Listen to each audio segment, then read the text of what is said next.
I've been using the app Tinder to meet new people in the town I just recently moved to. I matched this girl, Kate. She was about 6 years older than me. Yeah, I know, a bit of a gap. She's 29. I'm 23. It was my idea to meet her at some small restaurant in town. I waited in my car in the parking lot for her to pull up. For some reason, she was having trouble finding the place, and she asked me to start sharing my location with her.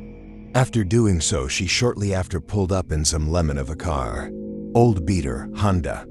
I actually felt a sense of disappointment when I saw it was her. Stepping out of it, I went out to hug her hello. She said she wasn't a hugger though, so I shamefully put my arms back down. Bad start, I was thinking in my head. When we sat down at a table inside, I was able to see that she looked different from her pictures. Worse, like she was the girl in the pictures, sure. But it seemed as though she had her pictures doctored up to make her look better. She also looked to be older than 30. I was already not feeling this date, but I couldn't just end it now. I'd have to sit through the dinner with her. When the waitress came to start us off with drinks, Kate was really awkward, like the way her voice suddenly raised in volume and intensity. As she spoke to the waitress, she stuttered as she kind of rudely said she just wanted water. She turned down my offer for wine. So I went through the whole dinner with her. And in my head, I was really just thinking about how excited I was to get out of there. The check came, and I waited to see if she'd make any offer to chip in for it, since I really had no plans of seeing her again. But she did not, so I paid the check and we grabbed our coats and left. I told her I had a really nice time and whatever seemed she. I didn't really want to go home though. I had to kind of force myself to break off because I really just wanted to go home. Said bye and got in my car. She didn't say bye back, she instead just walked to her car. I drove home to my apartment, which is the lower half of someone's house. I didn't even finish hanging up my coat before the doorbell rang. I checked through the window who it could be, and it was Kate. I hadn't stopped sharing my location with her. What could she want?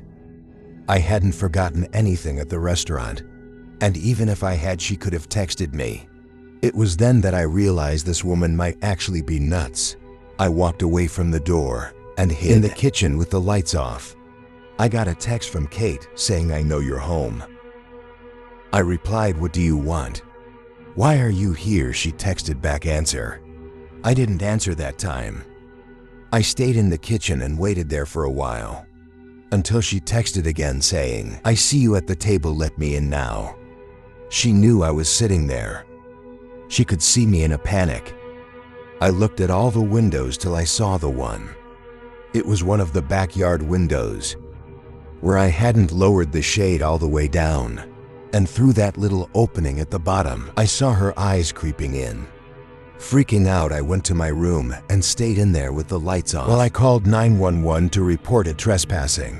I had the call on speakerphone so I could read the insane texts Kate was sending me. One of her texts said, "Nobody wants me. I'm sick of it." Another said, "You're just like the others." Then I heard the sound of glass being broken outside my room. I ran to lock my bedroom door and told the operator that she was breaking into my house. The woman on the line said to wait in my room and grab something to use as a weapon. She said the cops would be there shortly. Kate tried the doorknob to my room and it wouldn't open. Started pounding, angrily yelling for me to open up. I told the 911 operator to send the cops fast, as that was how she broke in. Luckily, this town seems to have a fast 911 response time, because cops were there in minutes. 3 cop cars, actually. I heard the cops talking with her, telling her to calm down. That was when I opened the door to see 4 cops around her, with her being already in cuffs. She was taken away and charged with breaking and entering, and some other charges. I had the option to take her to civil court for damages to my property, but the time and lawyer fees would be more than the cost to just fix the window. So that's what I did. I did get a restraining order against Kate though, who I later learned her real name was actually Pamela Castillo.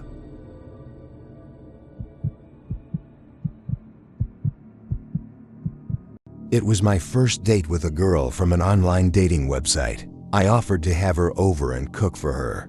I'd been out of the dating scene for a long time, since I recently broke up with my girlfriend. At the time, I was 23 and I was looking for a new challenge. I wanted to The woman's name was Amelia. She was 26, I was 32 at the time. I didn't really think having her over for dinner before meeting her was weird. If anything, it would be more relaxed and comfortable than meeting at some bar or restaurant. I was cooking some penne alla vodka with garlic, bread and wine, my favorite combo. Amelia arrived around 6:30. I welcomed her in and asked her to take a seat at one end of the kitchen table. I was finishing up the food as I tried to get to know her. She wasn't as talkative as I was expecting based on her appearance. I had to lead most of the conversation. I was slightly nervous, given that it was my first time having a first date in years. And it didn't help that she wasn't exactly the easiest to talk to. I served her a plate of food and a glass of wine. Then she asked something odd. She wanted me to go get a candle so that we could have a proper cheers.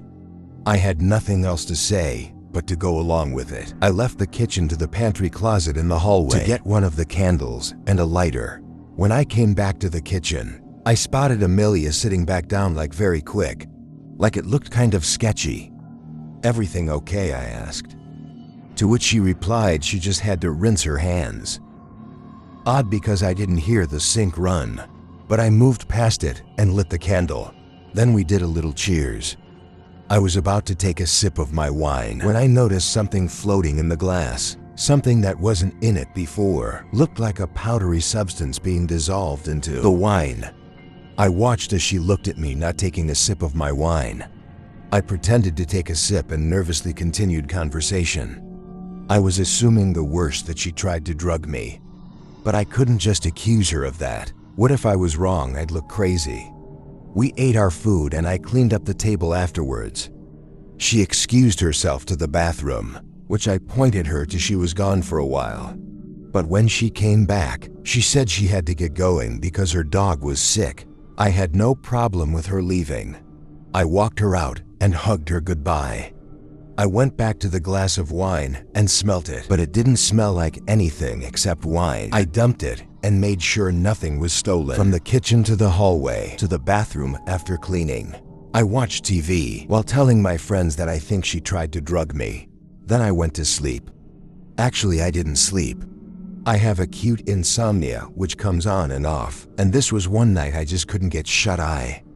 I rolled from one side of the bed to the other for hours, and it must have been like 2:30 or something when I heard a cup fall from my kitchen.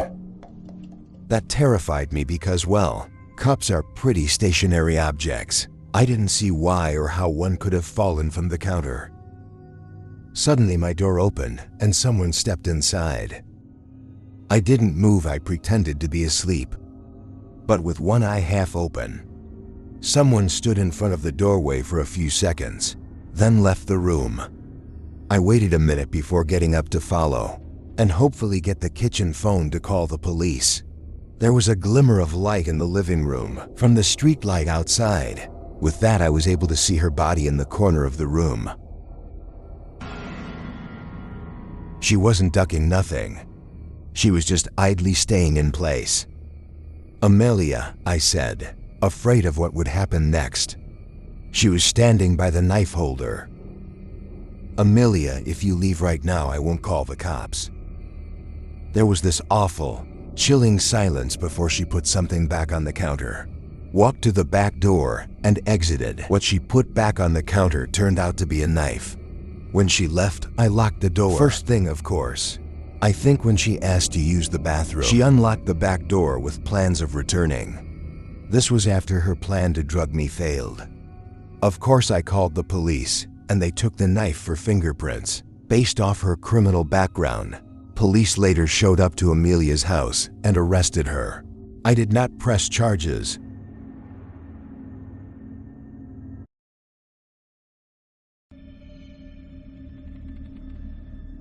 I was living alone in an apartment in Fort Collins, Colorado. I was 19 at the time and had recently gotten into a relationship with a girl named Alyssa, whom I met through a mutual friend at a local coffee shop.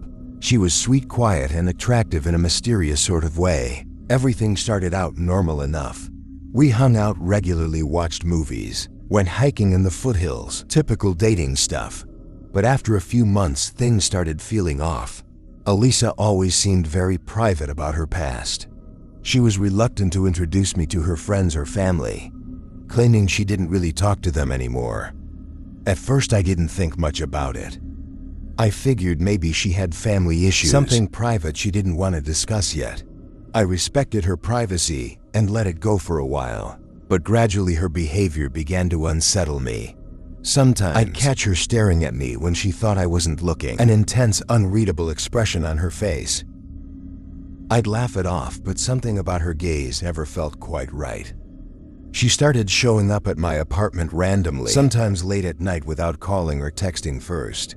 I'd find her just sitting in her car parked outside, waiting quietly until I noticed her. When I asked why she didn't call first, she'd shrug and say she liked surprising me. But the surprises weren't cute. They were becoming unnerving.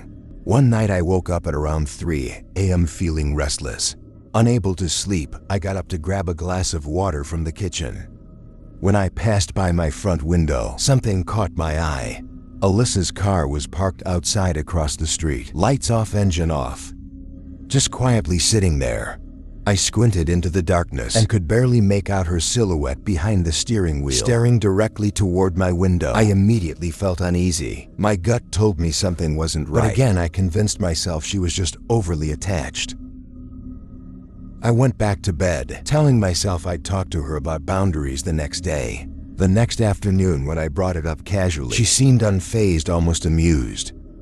She brushed it off as simply missing me, and I let it slide again despite my growing discomfort.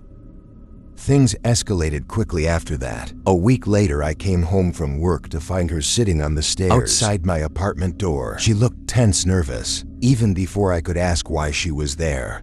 She stood up abruptly and insisted I needed to come with her immediately.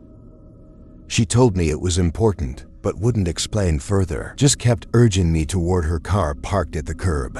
My instincts screamed at me to stay put, but I hesitated, confused. Alyssa had never acted this frantic before. Still, something told me not to get in that car. When I firmly said I wasn't going anywhere until she explained what was going on, her expression changed from nervousness to quiet anger. Without another word, she turned and quickly walked away, climbing into her car and speeding off without looking back. Shaken, I went inside and locked my door, wondering what had just happened. After that bizarre encounter, I finally admitted to myself that I needed some space from Alyssa. But before I could bring it up to her, I received a strange text message from an unknown number. 2 days later, it simply said, "Stay away from Alyssa, she's not who you think she is." My heart began pounding. I immediately replied, asking who it was, but I never received a response. Feeling increasingly anxious, I tried calling Alyssa, but her phone went straight to voicemail. That night, anxiety kept me awake again. Around 2 a.m., lying in bed, staring at the ceiling, I heard footsteps quietly approaching my apartment door. My body froze, senses on high alert.